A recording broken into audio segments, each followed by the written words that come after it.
Let's take you to another report where the State Department of Industry, Trade and Cooperatives has formulated a cooperative development in which cooperatives shall be regulated and supervised. Cooperatives will be expected to promote good governance practices that will ensure the sustainable growth and development. Brenda Kirubo spoke to Ali Nur Ismail, the Industrialization Principal Secretary.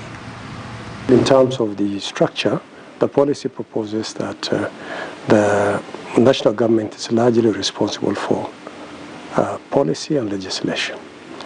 It is also responsible for issues of governance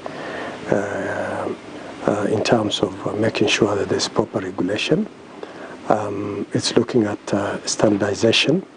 It is responsible for registration of cooperatives. Once the provisional registration has been done by the national government, the final registration of cooperatives, and it actually provides for review of the policy as well as the legislation, from time to time. So largely, the national government is responsible for policy and legislation. When it comes to the county governments will then be responsible for the day-to-day operations of cooperatives, their supervision, issues of their promotion, issues of the licensing. This will be the responsibility of the county governments.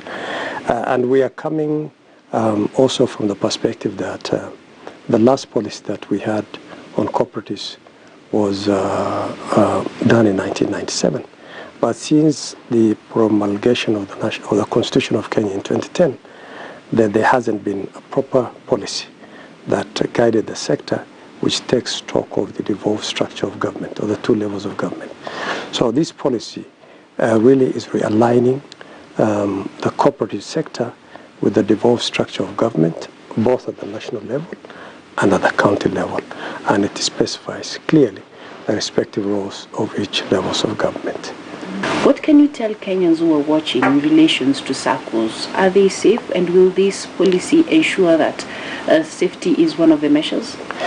First of all, I would like to assure the Kenyan people that the cooperative brand, which has been in this country since 1965, and which is also universal as part of the International Cooperative Alliance, is a time-tested model that is based on the 7 cooperative principles, the key one of which is democratic member control and member participation. It is true that a few cooperatives have had a challenge, but I want to tell Kenyans that the model is still vibrant, the model continues to be successful, and the ministry, through the State Department for Cooperatives, is tackling the few cooperatives where issues of governance have arisen. And as a matter of fact, this is what the policy seeks to do, among other things, because the policy proposes new structure for the cooperative movement, a 3-tier level.